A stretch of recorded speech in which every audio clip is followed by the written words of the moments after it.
Welcome to Wandering, a series of immersive podcast gallery walks brought to you by Shade Podcast and Axel Gagutier. Sponsored by Bloomberg Connects, the free arts and culture app.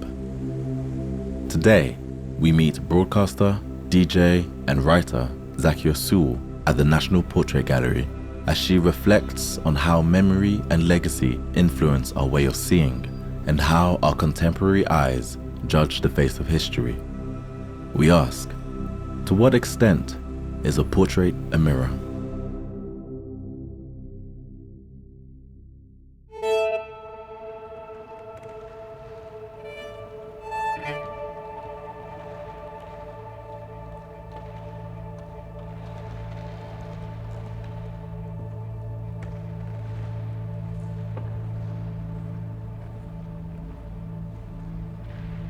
Today I feel like a curious spirit. I feel like a curious spirit with a human body who's here to think and dream and communicate. And I think it's been a while since I've been in a gallery, and it's easy to lose touch with that. But being in this space, it sort of reminds me that that's who I am, and that's what I like to do, and that's what I feel I'm meant to do. And it's sort of being here amidst all these sort of faces, people, information, history. That's where I feel charged, and it reminds me that that's who I am. I'm Zakia Sewell. I'm a broadcaster, a DJ, and a writer, and I'm here in the National Portrait Gallery for the first time in quite a long time, and it feels good. It feels good to be here.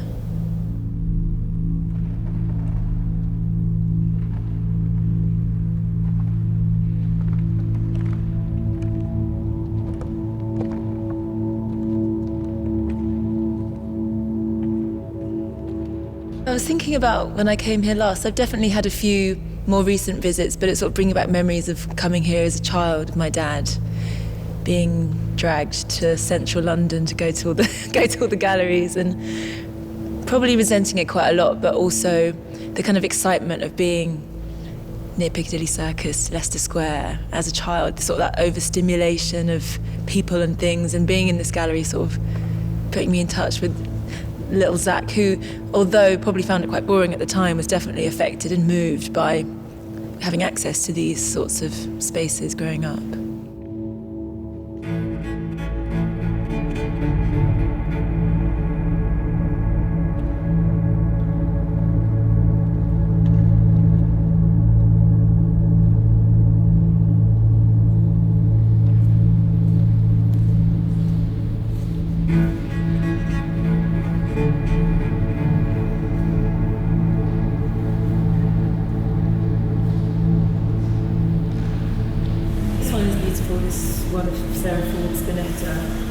She looks beautiful, and it's nice to see a woman of colour represented in a way that is sort of accentuating her beauty and her sort of position, as opposed to the sort of more negative depictions that we're probably used to from this period. And even in this day book, she just looks very striking and beautiful, and it's just nice to see.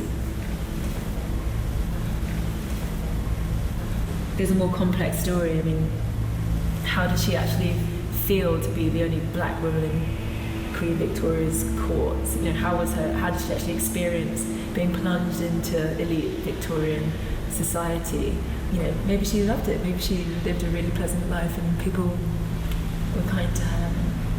But I think it is powerful to see. This is not a kind of fictionalized rendering of a black women in elite society in the Victorian era. This is the real thing, and I think if this was not shown, people would just forget about her, and there were so many others like her that challenged the narratives that we're used to. So it is important to sort of remind ourselves that there were other stories going on.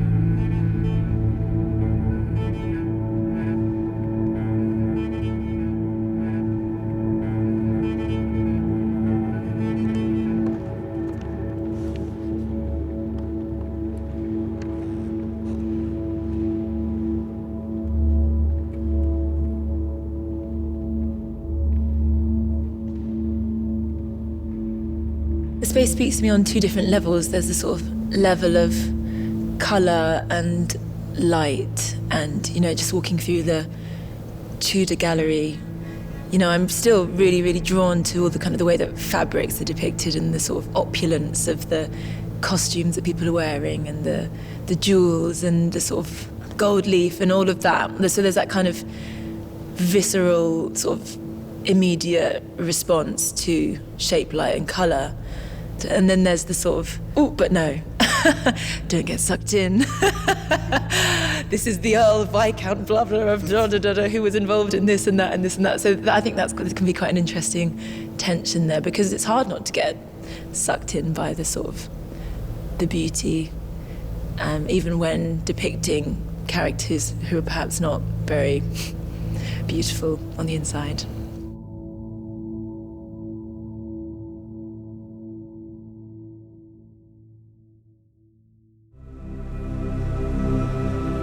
Wandering is sponsored by Bloomberg Connects, the arts and culture app. The free app offers access to more than 250 cultural organizations through a single download, with new guides being added every week. To explore the National Portrait Gallery Guide and many more, download the app today from the App Store or Google Play.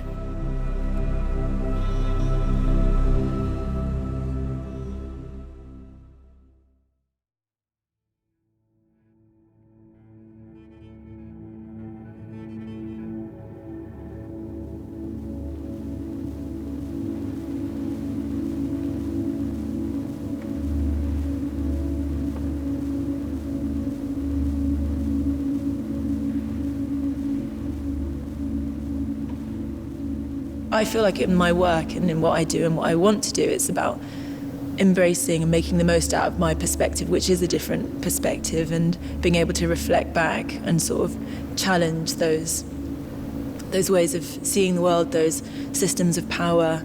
And so there's something, as much as there's a sort of side eye coming from them to me, I'm throwing it right back. And I think I kind of take a sort of pride, or I feel there's a certain power in being able to do that.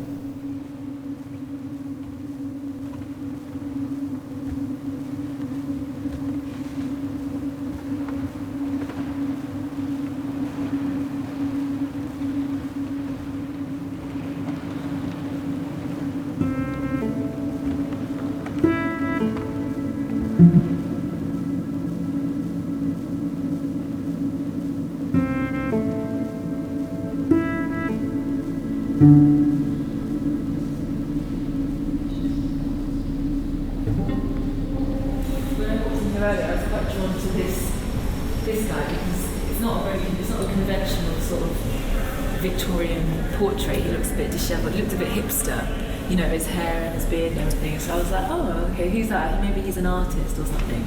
And then I started reading about it, and Thomas Carlyle was an influential historian and commentator, an open racist. He claimed that the formerly enslaved people of Jamaica were not fit for freedom or self-governance. So already there was that kind of my projection or my view or vision of this character, and then the reality.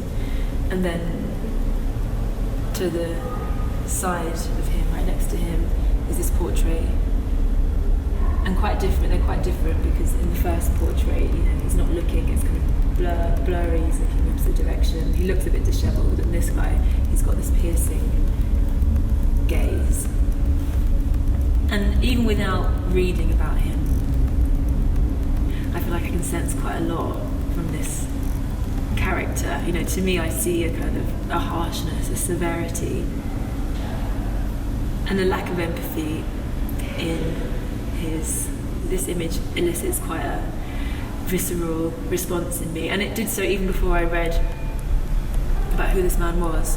And his name's Edward John Eyre, and he was awaiting trial for his suppression of the Morant Bay uprising, the uprising of enslaved people in Jamaica in 1867.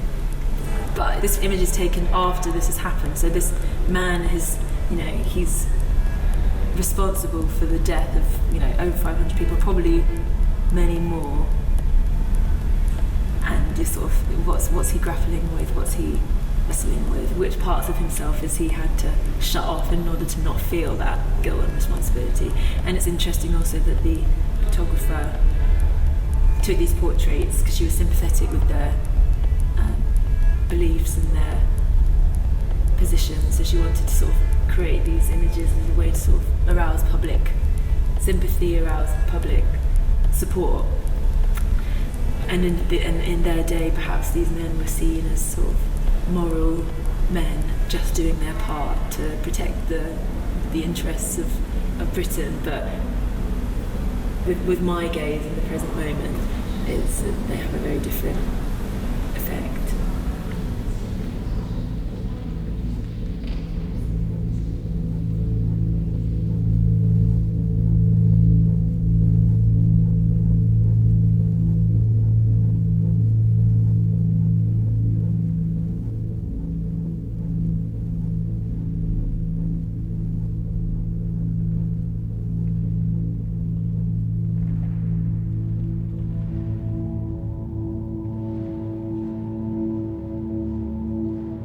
I don't think I'd like to be a fixed image. I'd rather be an energy that circles and swirls around. I do have something in mind. It's going to sound pretty a bit wah-wah and sci-fi. But yeah, I guess it would be a sort of hologram that's sort of reflecting different moods. You know, Zakia when she's feeling quite depressed, Zakia when she's just had a workout and is feeling ready for the world, Zakia in thought, Zakia in dream mode. You know, all the that sort of shifting facial expressions and movements. But there would be also this other story of the colour, you know, what's going on internally. And maybe there'd be some sonic element as well. And I guess, you know, not to get too sort of deep and metaphysical about it, ultimately it's just like what I feel like I'm coming up against in talking about this is just how do we reflect reality? How can we capture something as multidimensional as a human being? You know, in one moment of their life is difficult enough, let alone, you know, the whole person and how that person changes over time.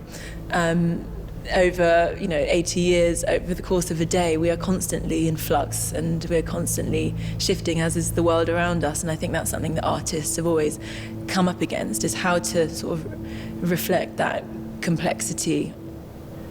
But it's part of the striving that's exciting, isn't it? And that's what's nice about walking through a gallery like this. You see the different attempts and how those different attempts have been shaped by different moments in history, and I think the striving is what makes us human, you know, with our limited tools.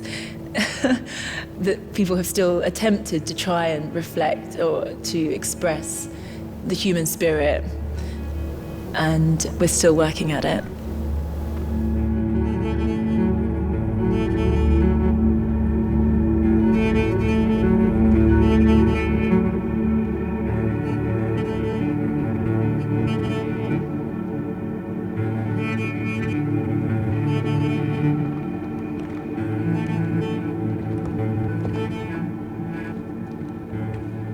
You have been listening to episode 1 of Wandering, a 4-part series of immersive podcast gallery walks with contemporary creatives. Wandering is produced by Lou Mensah and created by Axel Kakoutié for Shade Podcast. Award-winning conversations on art and representation. Subscribe today to hear future episodes featuring our guests Nabia Iqbal, Kayo Chingonyi, and Harold Ofe as they discover artworks at Sir John Soane's Museum, Graves Gallery, and Dulwich Picture Gallery. See you next time.